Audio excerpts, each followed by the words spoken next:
gonna be weird. Oh my God. Hello. Wait, are we live? Oh my God. Sorry, I'm gonna be boomer here. Okay, I think we're live. All right, we can just sort of, I feel like we're gonna tell our children we're getting divorced.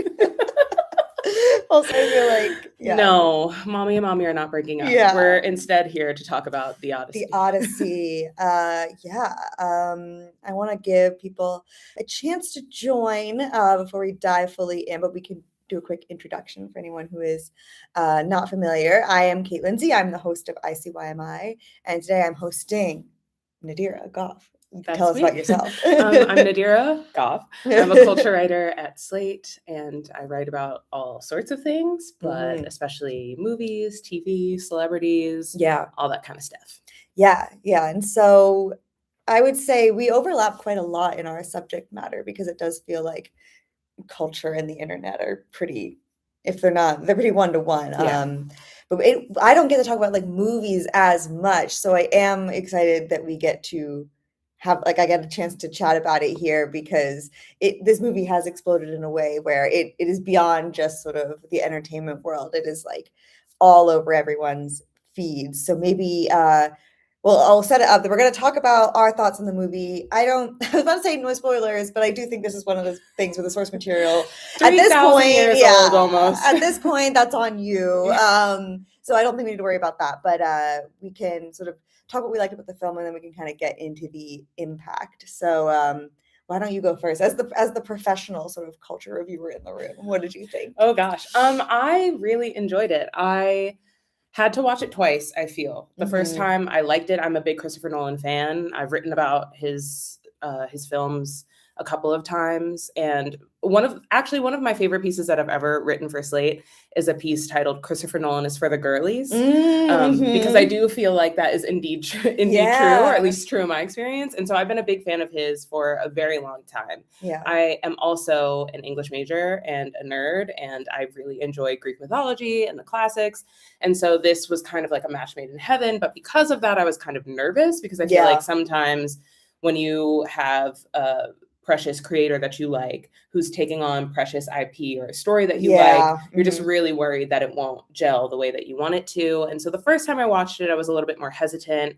I enjoyed it, but there were some things that I just needed to watch a second time to grasp because it is a long movie and there's a lot that happens. It takes a lot to digest. But the second time I really came around to it and I really was like, no, actually, I love this. I loved a lot of the performances. I loved the cinematography, the sound design, like all of the technical aspects of the film. But then I also just loved the way that he translated the message of the Odyssey and the story to today's time. So. Yeah, I knew it was coming out, but I wasn't like counting it down. But I did end up seeing it opening weekend just because it did have that quality of like, well, I gotta see it. That's what we're all doing this weekend. We're all seeing it. And so I went, and it was the last time I had seen the movie theater that I go to frequently do this, where they basically had to sort of set off a cordoned off like line for people coming to the next showing, was for Barbenheimer, which is also Christopher Nolan. And so already it was like, oh, like this is big. People were not doing this for Paddington 3, I'll tell you that much. But they should have been. I showed up and then I was like, oh, I didn't need to. But yeah, and so then I knew I needed that. My friend did some research on Reddit of like, when do you pee during the movie? Because it's like 3 hours long. And so we locked in with that. When did you pee? And so I didn't follow the recommendations because the problem in the end, because you can't control one's bladder. It's forgetting that part. Yeah, and so I couldn't. I know we were told to do it during the siren scene, but I do think you would have missed out on some memes if you missed that. That's very true. But we'll get into that. But I think this. I mean, I couldn't even tell. I just know I like darted out and ran back in because I didn't want to miss a lot. But I really enjoyed it just because. Just honestly, like watching it, I was like, just the fact that this is a story that has like been retold and retold and retold and is like one of sort of the defining threads of human culture for so long. I was like very much just wowed by thinking about it in that context of like how meaningful it is that this story has just been told and expressed in so many ways. Obviously, there's like the direct retelling of it, you know, through a like movie or TV show. But then like a book that I loved was Circe by Madeline Miller, which is all about something that just gets a scene, I mean, an amazing scene in the film, which is how Circe, when these sort of soldiers come aboard her land, turns them all into pigs, because that's what men are. One of my favorite parts of the film is when she's going back into your disguises, when they're turning back into men. And back into men. I loved it. Samantha Morton in that movie is so good. Yeah, and so I really loved it, because I was just like, wow, it as like a testament to like the power of stories. Yeah, but also it was really like incredible to watch. And I mean, it is 3 hours, but you're not like checking your watch during it. It's like pretty once it starts to like, once it gets going, it really starts to get going. Yeah, and I did it to prepare myself for the dog, because I'm a big user of doesthedogdie.com. Yeah. And my husband also was like, just, you know, and I was like, okay, I'll get through it, because it's and it was, I mean, it is like a very, obviously me and my friend were crying at that. No one else was, but yeah, so I really enjoyed it. Also, we have some people in the chat, but I want to make sure I'm looking at How does this movie length go up against Les Mis is a great question. Oh gosh. Well, okay. I say this as a massive theater kid. I feel like the lack of singing actually makes it go faster. I don't, and I say this as someone who could sing all of Les Mis to you right now. Yeah. Should I want to? I won't, because that's not what we're here for. But I do think it has I just think the nature of the story is a bit more propulsive, right? Because it's like many Greek epics. It's like you're in this place, and then they travel to this place and this place and this place, and there's a set of obstacles that they have to overcome at each stage. And so it feels more like it keeps you going, whereas Les Mis it likes to keep you in the moment instead of moving you to the next moment. And it's like, no, remember this trauma? We'll keep remembering it. Yeah. So I do feel like it feels faster, even if I would be interested to look up the runtime, but I'm pretty sure it is a longer movie, but it feels faster. Yeah. Great question. Thank you for that. I know that is a perfect Nadira question. I know. Yeah. And I was just announcing about Les Mis. Sorry, the Odyssey and the internet. Yes, and I was just telling Nadira I'm going on vacation in Paris, so now I'm like, Les Mis. You want to steal some bread? I want to steal some bread. I'm adding that to the Google Doc. Well, so were you? Because like I said, I think this is a testament to like I've really like curated the online spaces I spend time in, so I'm not necessarily getting like the discourse blasted at me as much anymore. But the way that this ended up hitting the internet, I mean. Natish, another writer here, like day one of it being out, like flagged me as I walked by, and he was like, just like for ICYMI purposes, I'm seeing like memes so many memes about the Odyssey, like more than I've seen for like any movie. Was like, is it having basically the impact more than you would think? Is it about what you expected?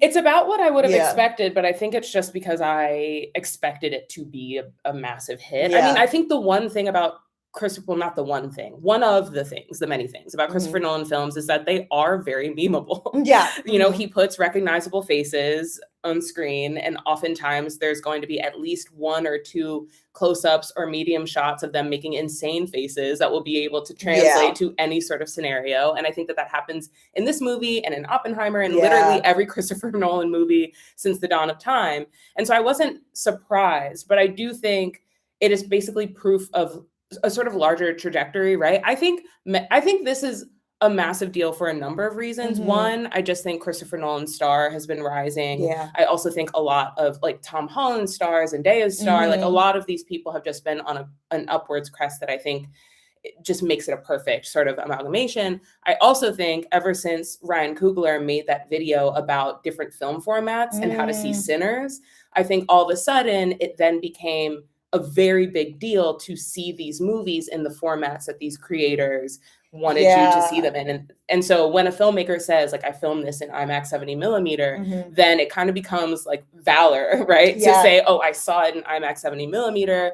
And so then that became its own meme discourse about people who like couldn't get in. So I didn't see it. Did you see it? No, I didn't. I still haven't. Yeah. And so, so that was a big thing. And then you have one of my favorite things when it comes to like media and the internet, which is the progression of memes, because you have the memes before people can get actual photos of the film where they're referencing parts of the film, but you would only know that if you saw it. Yeah. And then you have the memes where it's like people are opening up their phones and taking photos of the screen. Yes, yeah. And then you finally get the memes that are like somehow people have finally gotten like. This is a great question, and we don't talk about this enough. This is a side thing of like the anti-screenshot technology that has been implemented for when you stream things online, I think is counter to a piece of media's success, because I run into this on Netflix and on Love Island and when you go to screenshot, it just is a black screen. Yeah.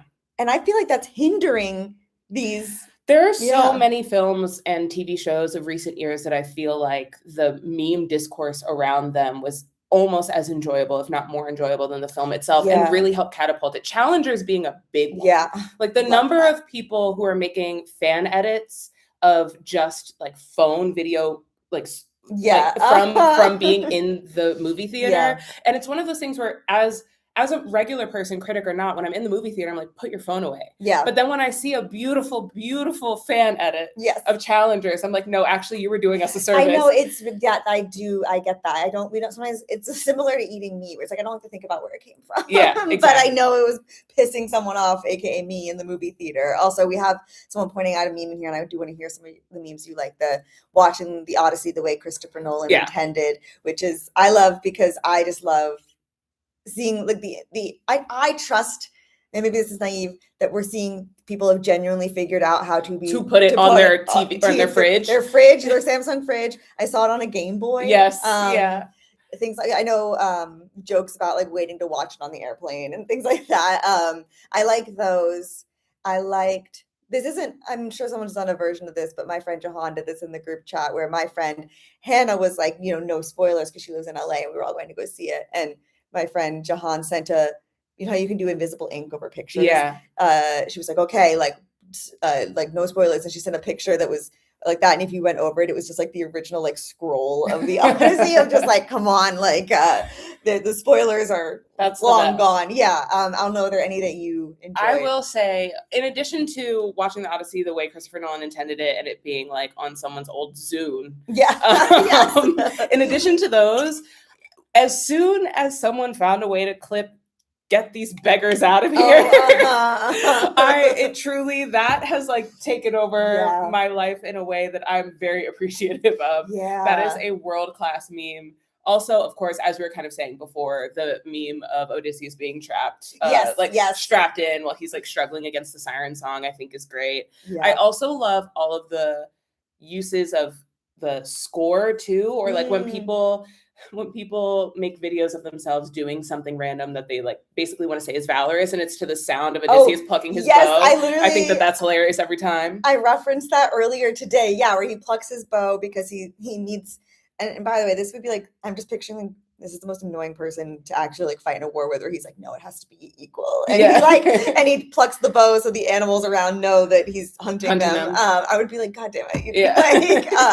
But if I was hungry, I'd be like, fuck off. There were also, I want to talk about two controversies around this. Let's start, just to get out of the way, the Elon Musk one. Yeah. I, again, am blessed to have missed the fact that conservatives were upset about this being woke.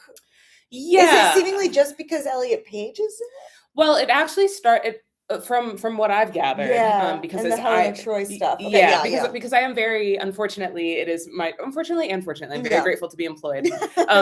But also that means that I must stay in the discourse, because that's where I write a lot from the viewpoint of watching the discourse and explaining what's going on.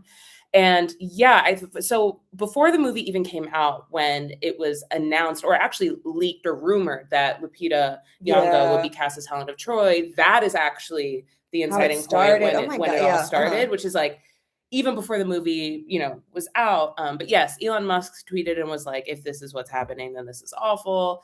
And I mean, the paraphrasing. And basically, there were a lot of right-wing pundits and technocrats and all the people you would expect who held the opinion that not only would it be out of time with this Greek epic to have a non-white person play Helen of Troy, but also there was a question of they were calling into question Lapita's beauty too, right? Because Helen of Troy, famously the face that launched 1,000 ships, and is supposed to be so beautiful that a lot of things happen, but it also is just a misunderstanding of Helen of Troy and what she means in terms of the text. Like, the point of the text isn't her beauty, because her beauty is something that's weaponized against her. And actually, one of the biggest questions, depending on which translation of the Odyssey you read or consume, is whether or not she willingly went with Paris of Troy, and then that started the whole Trojan War, or whether or not she was kidnapped and taken. And then there's also the narrative of she's basically presented to Paris as a gift from the gods, right? So if she's presented to him as a gift from the gods, and where's her agency in that, right? So that's actually a massive, massive question. It's not just about her beauty. It's her beauty is more secondary to whether her beauty was something that she was able to wield or weaponize or own herself in terms of who she wanted to love and what she wanted to do with her life. And of course, things often get boiled down when it comes to translating older texts or ancient texts to modern day. And of course, one of the lasting narratives, like the thing when you think of Helen of Troy, is just that she's beautiful. Right. And she's the reason why the Trojan War began. But that's not necessarily true. And yet, everyone was upset that that Christopher Nolan cast Lupita Nyong'o as Helen of Troy and her twin sister Clytemnestra. And I had the opportunity to interview a classicist who basically said that whole thing is beyond the point, but also that in ancient Greece, there was the idea of race was a very different idea. Like, they weren't racialized in the way that we are racialized today. There was no hard line definitions between white or black. And I don't know, it's everything that I've read as someone who is not a classicist, right? I don't have a degree in this, but everything that I've read has often focused more on ancient Greeks and Romans as focusing more on class than on race, which is not to say that those two things aren't intertwined, because they are 100%, but they are often at different stages with each other. Like, sometimes they come at the same time, but sometimes one comes first and then the other one follows. And it just felt like the whole discourse was blowing up for silly reasons that had nothing to do with the actual text, what the text is about. And also, Lupita Nyong'o is stunning. That's what I was waiting to interject with. I was like, even if we take it on this like basic level of outrage, like, she's it loses credibility again for many reasons. But it's like, number one, it's like, well, she is actually one of the most beautiful human beings I've ever already seen. Dumb. So what are we talking about? But so that was a big thing. And then it only doubled down when the rest of the cast was revealed, and they found out that Elliot Page was cast in the film, and that Travis Scott was cast in the film, and Zendaya was cast in the film. And I don't know, what I really appreciated was that Christopher Nolan and the rest of the cast were kind of like, we don't care about that. And didn't address it, and did not refuse to make it a news moment, despite Elon Musk really trying. Because I guess, where are we at with this sort of, because first they were like, oh, this movie's gonna bomb, and obviously it's like doing the exact opposite, and they've extended the theater runs. But then Elon Musk was like, we're gonna make a historically accurate AI one. Did they make that? Not that I know of. Like, maybe they did. I wasn't personally checking for it. But I also just think it's like, who cares? This is very similar to the Super Bowl halftime show. When they were like, we don't like this diverse Bad Bunny Super Bowl halftime show, so we're going to make our own MAGA halftime show. And then no one watched the MAGA halftime show, and everyone in the world watched the Super Bowl halftime show because everyone in the world loves Bad Bunny. I think it's a very similar situation. But I do think a part of what is happening and will continue to happen is that the far right is really invested in co-opting or owning stories, whether that is ancient stories that can tie them to having some sort of historical prominence, or whether that is also more recent stories. And so will we be seeing more like right-wing subsidized films that are adaptations of the classics? Maybe. I don't know. Maybe. It's so funny because I feel like you see weird attempts at the right wing, and I don't want to diverge too far, but like trying to assert their role in the culture, and it just always flops. Like, and then they get ratioed on Twitter every time, and you're just kind of like, brother, this is sad. It's like not even like satisfying anymore. It's just like, oh God, everyone involved is sad. Okay, so there was that controversy, and then there was this other controversy that I'll have to admit, both of us being not well versed in, you know, the academia of classicism. But I guess Emily Wilson is the person whose translation of the Odyssey Christopher Nolan based this his interpretation on. At least in part. I think he based it on a lot of different texts, which is a part of why I find it to be really interesting. But he did say that he was at least in part inspired by Emily Wilson's translation of the Odyssey. She famously made a very controversial feminist-leaning translation of the Odyssey. So it wasn't like Circe, the book, where it was like retelling or you know, putting more things into the story or imagining more parts of the story that weren't written. It very much was like Homer wrote this, and I'm translating this ancient Greek into modern day language. And translation is an art, but hers was more modern, more feminist leaning, and that caused a big controversy online. And then she saw the movie, and everyone, I guess, was waiting with bated breath to hear what she thought about it, and she hated it. She published her takedown on the London Review of Books. It broke the website, which is like, again, that's the same feeling I had in the theater of like, this story is so enmeshed in just like who we are that like we're gonna break the website that published someone's takedown, like this sort of classicist war happening. Like I just loved that is something that really, it's just not what anyone would say would get people like jazzed up or ready for theaters. But so she didn't like it. And it's interesting because I feel like people's reaction to her not liking it was not as clear. Like people were mixed, it seemed. Yeah, I think you have to toe a hard line with that one, right? Because you want to, I mean, I totally disagreed with her assessment of the film, but you want to be able to either agree or disagree with her assessment of the film without negating her, like the validity of her translation, right? So you want to say, like, I'm all for her modern feminist translation. However, I don't agree with the way she has read this film. And I think that is a hard thing to negotiate on the internet or to, you know, like that it requires a lot of nuance. Theo Nash, who is a classicist, wrote a really great piece for Slate, basically saying that, like, I really support her translation, but I don't understand her pan of the film. And it really, I mean, her thoughts on the film are obviously, she is reserved to have them, but it felt to me like a sort of just a bad faith interpretation of the movie. Like there were certain parts of her review that felt like, I actually just don't think that this is what the movie was doing in that that moment.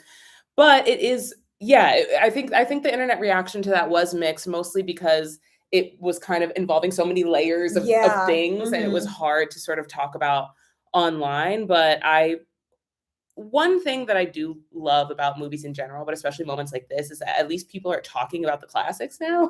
Right. I mean? Like at least we are talking about these universal stories. But I also think a part of what everyone's missing is that these stories are universal, right? Like, and that was a part of the right-wing backlash that I thought was kind of silly too, which is just that you've been asking kids from all walks of life and all backgrounds to identify with this story for generations, right? It doesn't matter if they are in private schools or if they are in public inner city underfunded schools. For most curriculum, they read they read the Odyssey, or like the classics are a part of that curriculum for most of them.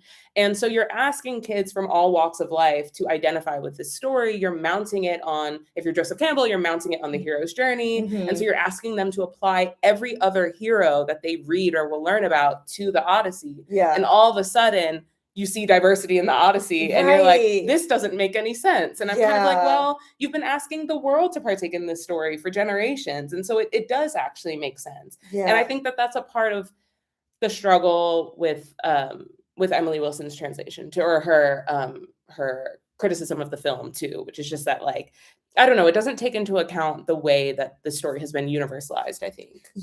And there's a question in the chat about what did you think about Emily Wilson saying the film made all the characters, men and women, thinner / less complex? I mean, I definitely, you would maybe have more thought on this, but my whole thing is that I think a lot of, because like I know people who didn't quite vibe with the film because they were just like, it was just so much. And I'm like, sometimes I think that's just a symptom of having to fit this giant story into a film, and already it's at 3 it's hours. already 3 hours. Yeah. Okay, so as a critic, sometimes critic, one thing that I always think about or have to ask myself is, if I'm critiquing this film, I feel like I also have to have suggestions for how it could have done it better, right? And so when I say the pacing of this is off, or I wish that it had more of this actress, then I also have to think about what it should have had less of. Yeah. And for the Odyssey, that's really hard, because I don't think the movie would have worked if they had taken away anything. It only would have satisfied those requests if it had added more, but it's already 3 hours long. Right. And so it feels like I can't actually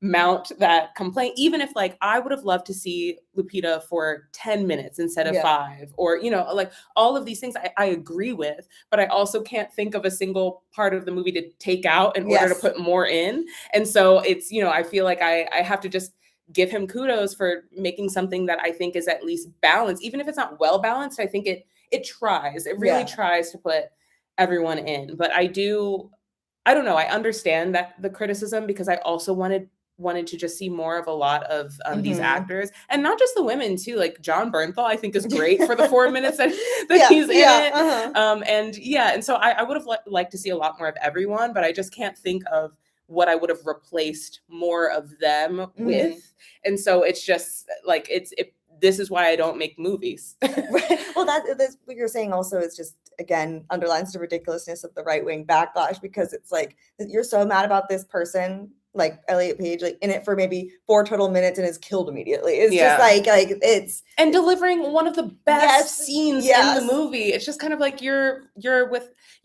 I don't know, hindering yourself from appreciating really great cinema, obviously, by coming into it with premature negative thoughts or feelings. But I really loved Elliot Page's role in the movie, and so it's just kind of like it's honestly like it's not being done, like there's no real legitimacy other than bigotry underneath all of that, in my opinion. So it's not even really worth engaging with. I also just remembered when I peed, which is during Elliot Page's monologue.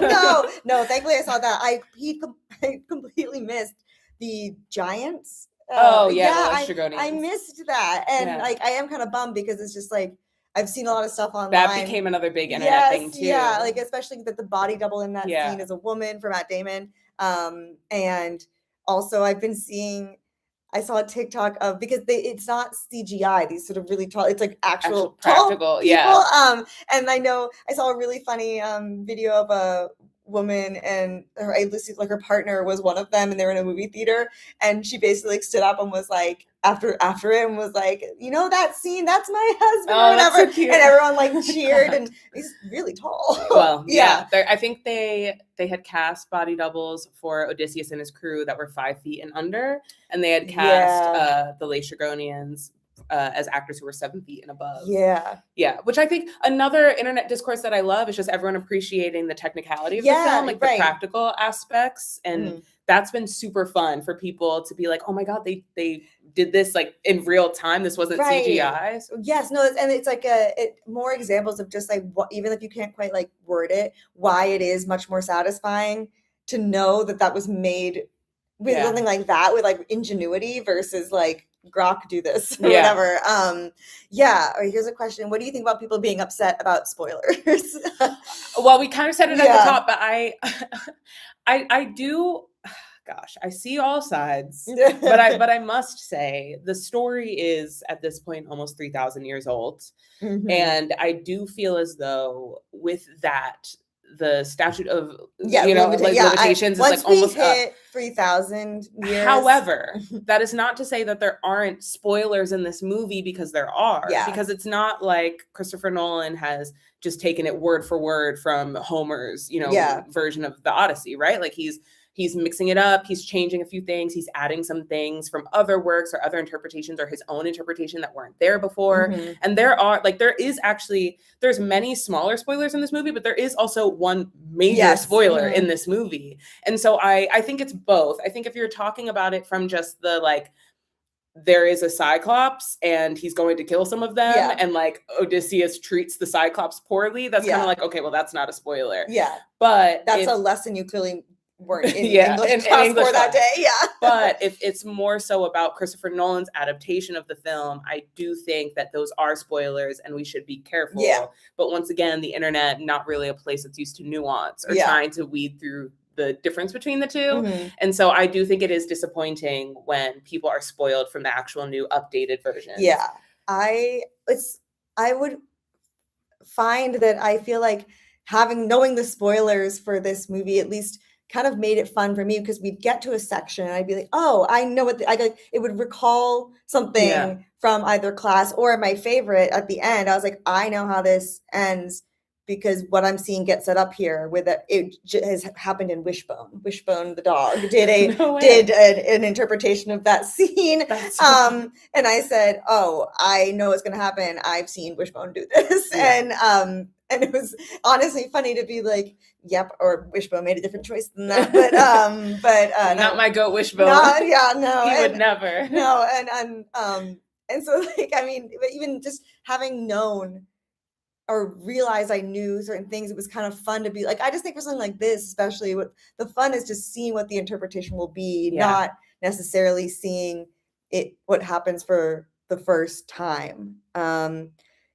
want to, before we go, I think the last thing I want to talk about is just this question that I'm sure as a critic that it's like been the theme of this year, last year, of this idea of like, what are we going to do about movie theaters? Are they dead? And I think we've seen, especially with this film, but I met with a few films this summer with, yes, shout out to Wishbone in the chat,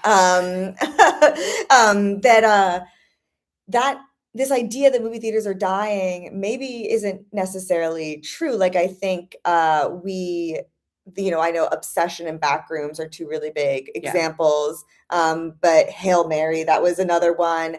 And then obviously this, I think, again, because Spider-Man. Oh yeah, Spider-Man. Like, but I look at this where it made the art of how it was filmed like part of the experience of seeing it. And it just is like, I mean, I feel like this is pretty much what people were always saying. It's like, it's not that people don't want to go to the movie theaters, they want to go see good stuff. Yeah, they want artistry. And I think it was misguided to be like, well, they'll watch any old slop that we put on as long as it's on Netflix, because like, we've seen with recent, even, like the data that it just falls off after one season. Like, that's also not true. And so it is just like, people really care about art. And I think it's not that they stopped caring about movie theaters, but that people making movies stopped caring about the art as much.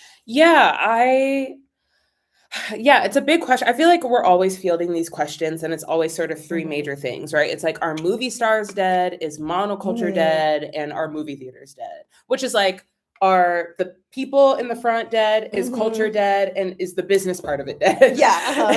And I think for most forms of art, but especially ones as front-facing and as dominant as like mainstream film and Hollywood, it's just not true, right? I think of the Timothée Chalamet lookalike competition as proof that movie stars are still alive. I think of all of these films, is that like the success of Sinners and the success, all of the movies last year, 2 years ago, and this year, I think of all of them as proof that, cinema and the theaters are alive.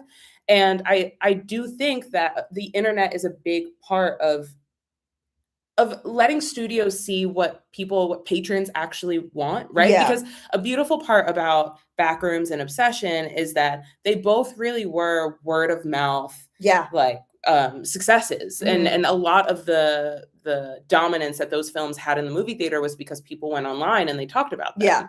And of course, Backrooms is different because it started online and has a whole history of being an online phenomenon. But I think people are really good now at like using the internet to say, you need to go see this, and using the memes or discussions or whatever it may be to really bolster a film and try and keep it in theaters, or let let more people go see it. Mm-hmm. And I think studios are just now starting to pay attention to that. And I think that that's good.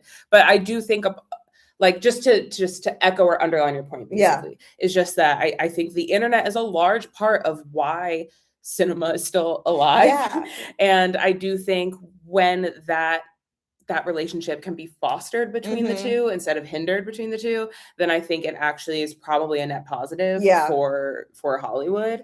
But it makes me really excited to see what movies are going to come out, because I think, you know, obviously Christopher Nolan, massive director, and Ryan Coogler, massive director. But I also think that the beauty of these other small films, or films that people sort of discounted, like Weapons, and like Backrooms or Obsession, is that many of them are either films that people were like, whatever, like this is, you know, or they're films made by people who have never made films before, or people who, you know, have only made shorts or have been trying to break out in the industry for a while. And so I think it's really opening up the door for newer filmmakers.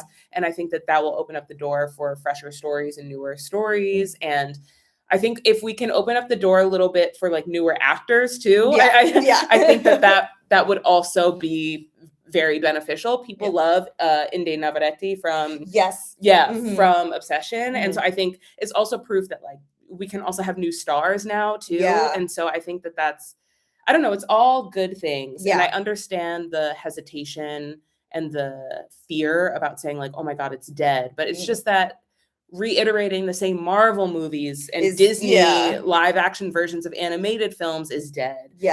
Or dying. It's not even dead yet. It's dying. But people are always going to want new stories or fresh takes on old stories. Well, two things. One, I haven't shouted out Sheep Detectives in this, which I always have to shout out whenever we're talking about movies, because that was another one where I remember I brought it up on the podcast before it even come out. I don't know why, just because I guess.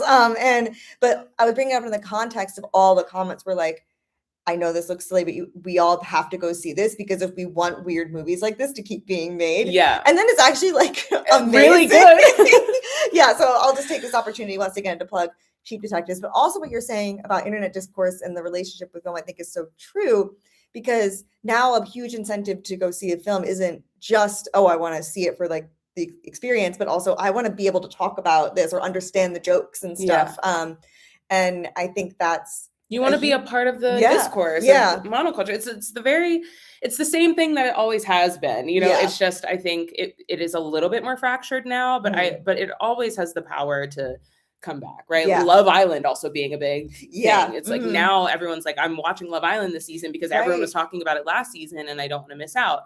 And someone in the chat mentioned Avatar: The Last Airbender should have been in theaters, and that's 1,000,000% yes. Like that is another example of, I think, studios misunderstanding that symbiotic relationship, right? Because it's like people, not everyone has the same streaming service. People will pay money to go see that film. And also like the memes that circulate about that film, they've also been great. And they've also been convincing other people to go see the movie. And so it is like, it's the same exact thing that we were just talking about, but it's a failed opportunity because they didn't want to do that. And then the hack happened, and then, and it just became a whole mess. But had they just stuck to their guns and released it in theaters, who's to say what the hacker actually would have done? Right. But he did say that a part of the reason why he leaked the entire film is because he found out it was going to be a Paramount Plus streaming exclusive.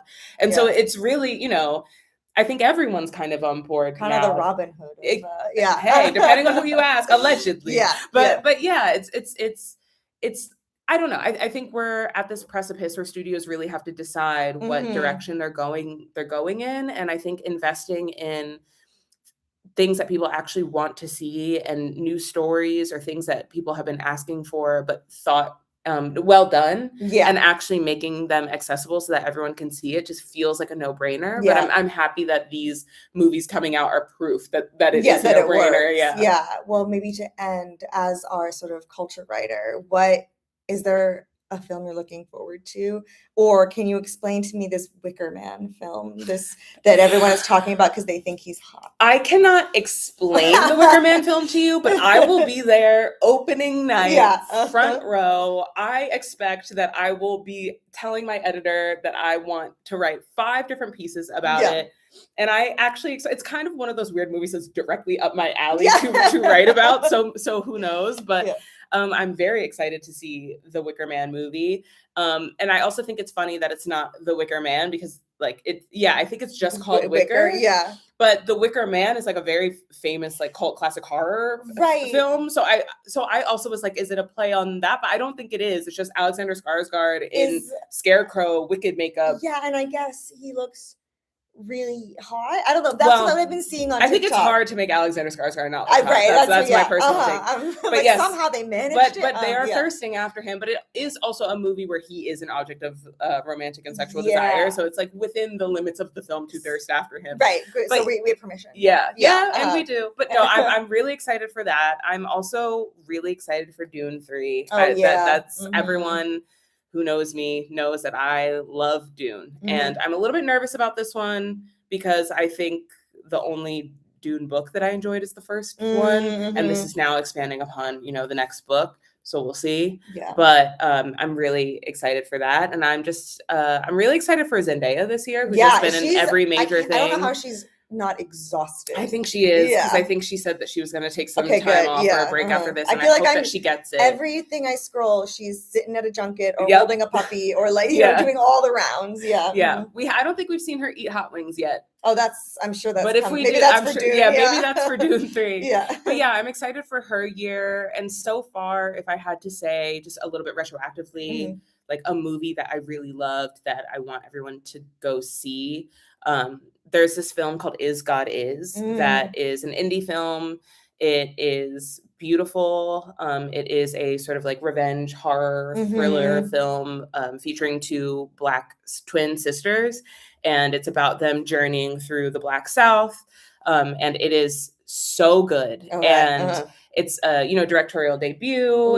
It's an adaptation from a stage play. And it's kind of my champion of another one of those films that just would have been counted out if the internet didn't, rally behind it. And so I would recommend that. Yeah, no, that sounds good. No, I like it. You posted about it on Instagram. I've posted about it everywhere. You're like, and you but it is. I will say it is like gory. It's not for the faint of heart. So if you don't, sounds. I want the challenge. Yeah. So if you don't like gore or like violence, then maybe take my advice with a grain of salt. Sheep Detectives. Definitely Sheep Detectives. I mean, always. I would use it as a palate cleanser. Yeah, it's true. After, but it is really good. So that would be my only recommendation of like indie film proving that good stories still exist. Yeah, love it. Okay, that's a great note to end on, I think.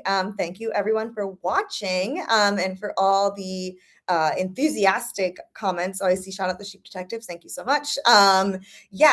This was our first YouTube live and it is interesting being in landscape. That's very new. It's new. But it's perfect for a 2 people. So this was fun.